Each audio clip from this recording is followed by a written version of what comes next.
তো আজকে আমরা বাল্বের ভেতরে একটা টেরারিয়াম তৈরি করে দেখাবো।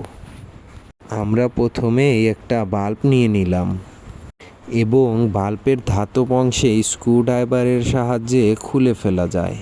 এরপর আমি ভিতরে অনেকগুলো বৈদ্যুতিক যন্ত্রাংশ দেখতে পাই। এখন আর আমার কিছু করার নেই, ছিদ্রটা টানেলের সাহায্যে আরও বড় করে নিতে হবে। এরপরে ছোট প্লাস নিয়ে ভিতরের যন্ত্রাংশগুলো বের করে নিব। আমি বুঝতে পারছি না ওরা কিভাবে ভেতরে এত কিছু ঢুকিয়েছে। এত ছোট একটা ছিদ্র দিয়ে ভেতরে কত কিছু ঢুকানো হয়েছে। এখন আমার বাল্বের ভিতরে প্রবেশের পথ তৈরি করতে হবে।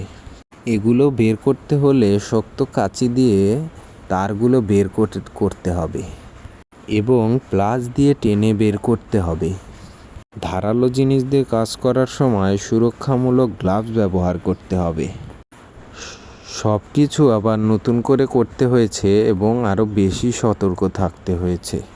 এরপরে আমি এমন একটা গাছের টুকরো পেয়েছি যেটা টেরারিয়ামের ভিতরে সুন্দরভাবে বসিয়ে নেওয়া যাবে।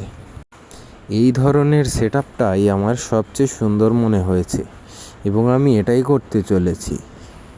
কিন্তু স্থিতিশীলতা খুবই দুর্বল ছিল, তাই সিদ্ধান্ত নিয়েছি একটি ছোট কাঠের পা তৈরি করব।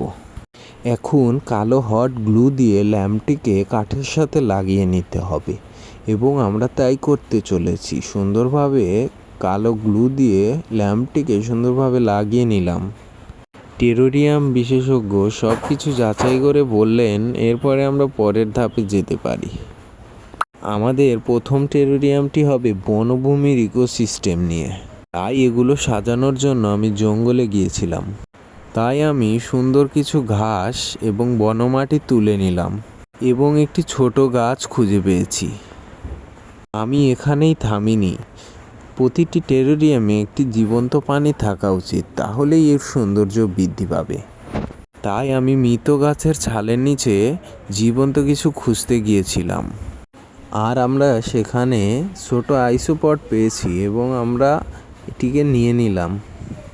তাই আমরা বাল্বের ভিতরে যে ছিদ্রটি আছে এটি খুব ছোট, তাই আমরা কাঠি দিয়ে এটিকে ঢুকিয়ে নিলাম।